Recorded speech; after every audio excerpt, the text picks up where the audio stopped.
guys, we're here with After Hours and we're gonna be talking about sexual awakening.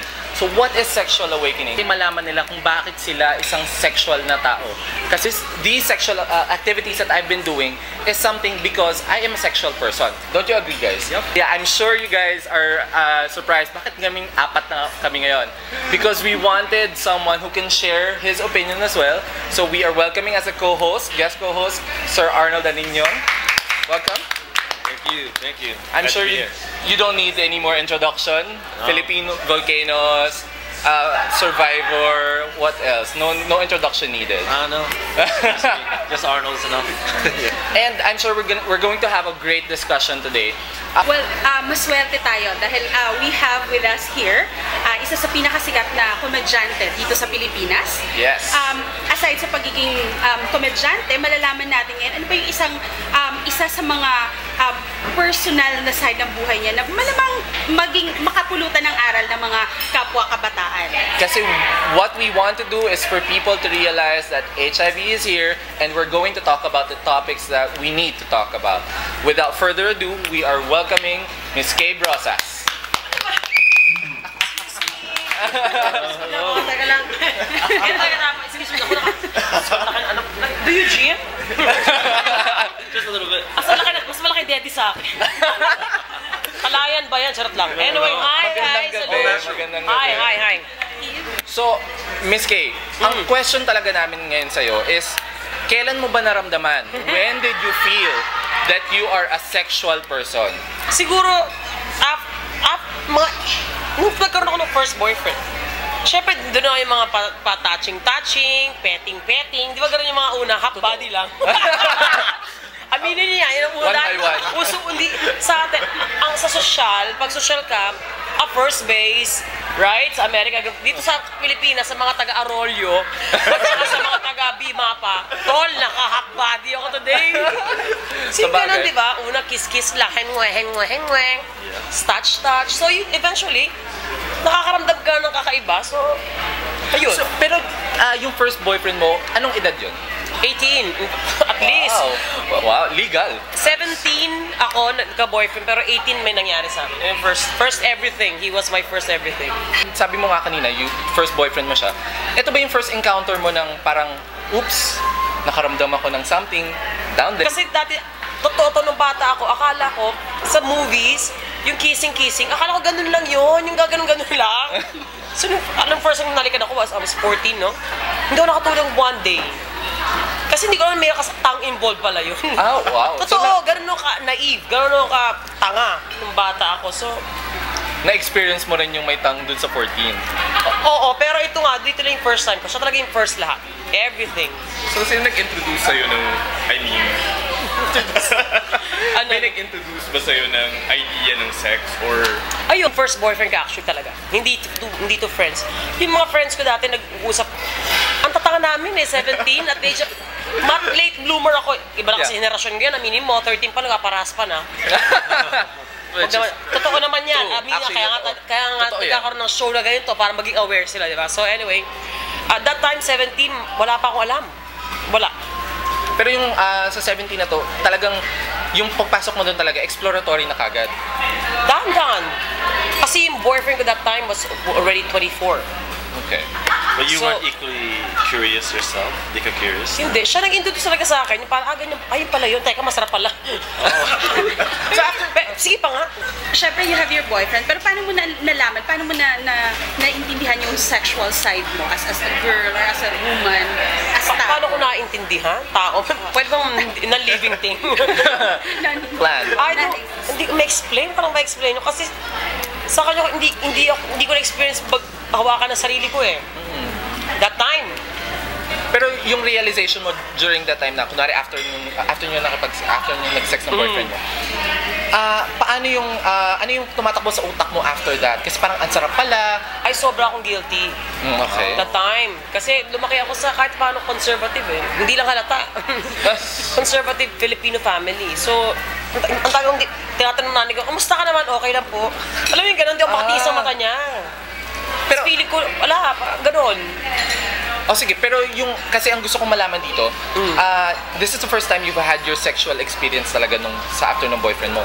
Pero after that, after nung feeling of guilt, nagkaroon ka ba ng exploration stage? Yeah, after niya. So, would you Doon na nagsimula. would you like to share Ano simula? yung simula ngayon? Gusto mo maging ano masyado, yung talagang ano talaga, yung Very gusto mo, detailed. hindi, baka gusto mong i-muesta ko na lang sa'yo.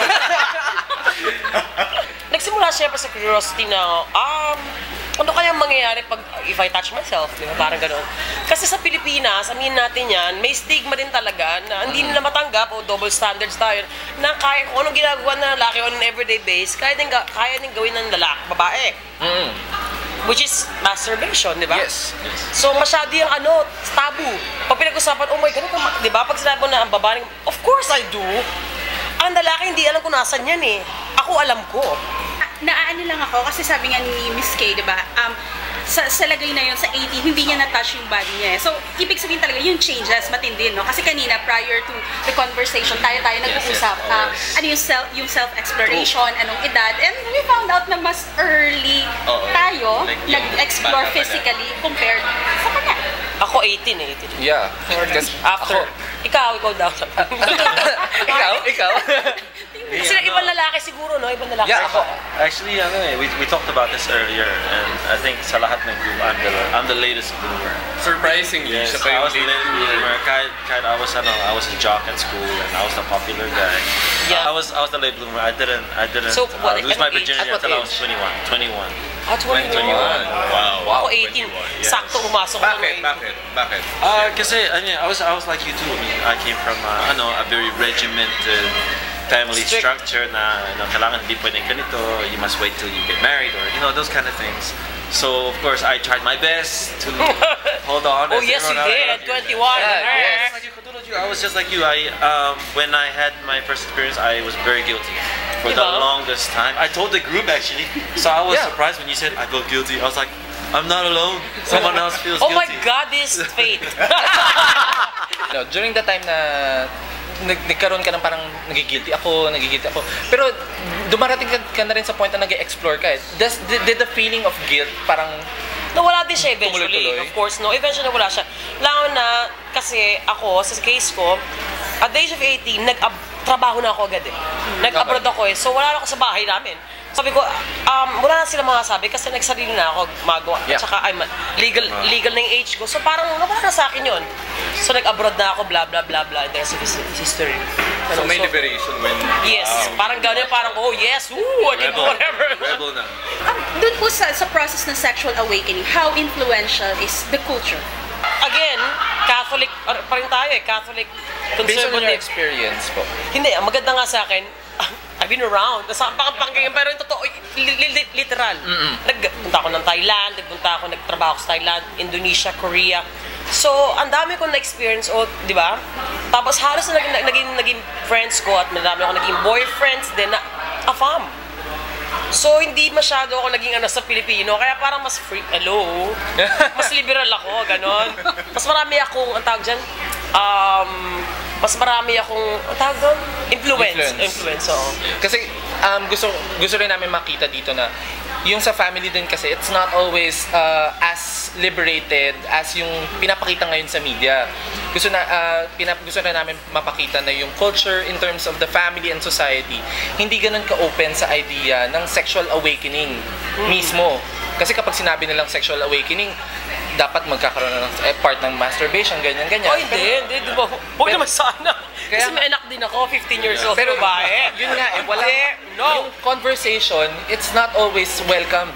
Kasi hindi natin alam kung ano yung mga dapat pwedeng gawin at hindi dapat gawin at a certain age. So, ano yung, yung question dito is, in your point of view, how open is society naman in terms of the topic of sexual awakening? Society now. Ang dami, mas open mas open. Kasi, di ba, andyan na ang internet, di ba? Andyan na, ang dami na pwedeng i-type na nakakatawa minsan. Pwedeng gumawa ng bomba, di ba, sa Google lang. Oo. So, ang mga bata, mas ngayon ng generation, na mas hayok malaman, di ba? Because andyan Madaling malaman. si Manang Google. Pero ako, tinuturo ko sa anak ko na still, kaya nga anak ko hindi ko pinapahawak ng phone at ng internet pag may school days eh. Pwede lang siya maghawak ng internet pag may project at may supervision. She's only 50.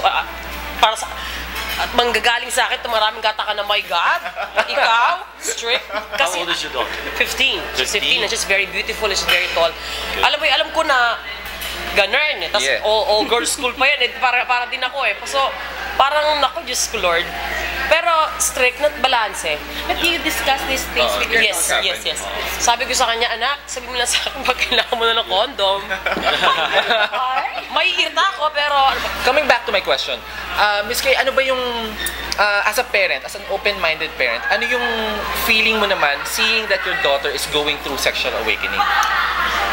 syempre, masarap maging cool, no? Masarap, pero hindi mo rin minsan alam paano simulan eh, maging cool. Dahil matikobidyante ako, no? Hindi lang ako showy. Nakadaan ko sa biro eh. So, yung mga pabiro-biro sana ako na, uy, pag may keme ka ha, sabi mo lang sa akin. Pero mas, kasi ngayon ang anak ko, kasi all-girls school. So, andyan yung mga patibo-tibo.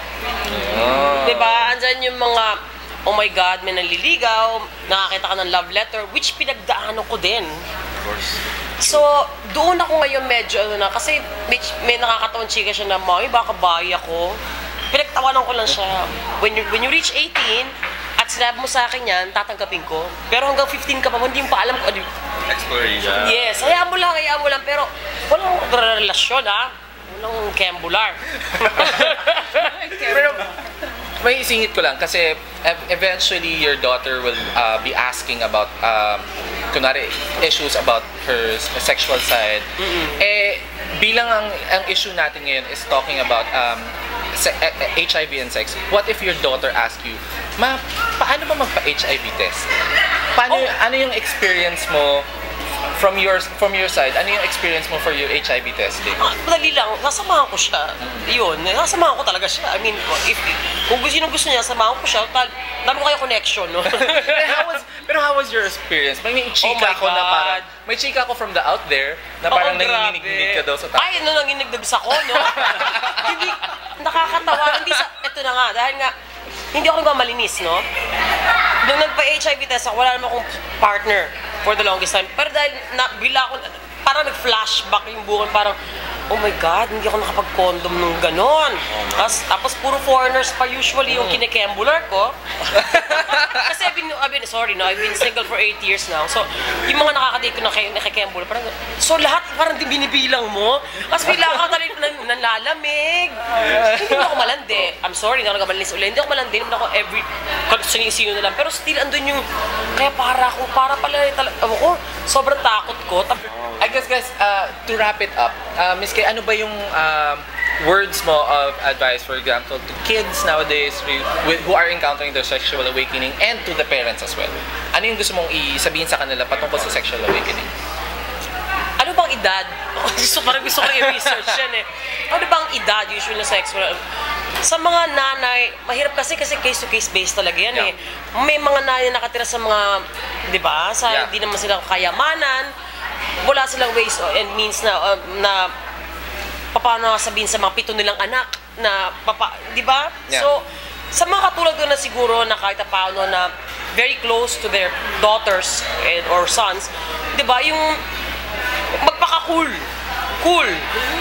Cool lang. Gawin mo cool. I-google nyo to. Ginagdar niya parang ano kaya? Kung nag-google sila, mag-google ka Oo. din. Mas magano, ano bang dapat prevention, of course, yun yung man dapat pag-usapan eh, awareness and prevention. Tapos, communication, kasi it's very important, kasi I'm sure maraming na mga bagets na natatakot magsalita sa magulang nila, kasi feeling nila, pag sinabi pa lang nila yung sex, ang reaction agad doon, di ba? Totoo yan, kasi yun ang, sa henerasyon ko, and yours, balita, sabi di ba kanina? Yes. Na, freak out, di ba? So, ngayon, dapat maging mas cool tayo as parents. Sa mga bagets naman, there's no harm in trying. Kung nagsabi kayo at nag-react ng violent yung mga magulang nyo, hindi yun ang problema yun. Yeah. So, kailangan magsabi kayo sa iba sabihin nyo sa iba, sa mga friends, or even the closest relative na lang. Para within the family pa din. Alright, well, thank you, Miss K. I guess with that, we're gonna say thank you, and Thank you po. that's After Hours. See you next episode. Please visit our website, that's aidsville.org. And if you have questions, tweet us at AIDSville using the hashtag ASP After Hours. And Miss K has her own Twitter account. Kay Brosas and Instagram and MySpace. Charot. And Ako na lang may Friendster. guys, we'd like to thank Mango Tree for Ay, this opportunity. delicious. Beautiful. Good. Asa na yung take-out ko? And we'd like to thank the Red Whistle and Headshots Clinic for all this production and wonderful things. And Miss Judith Pia for the wonderful makeup that they've done. Thank you guys. Watch us for our next episode. Bye. Thank you. Hangwa.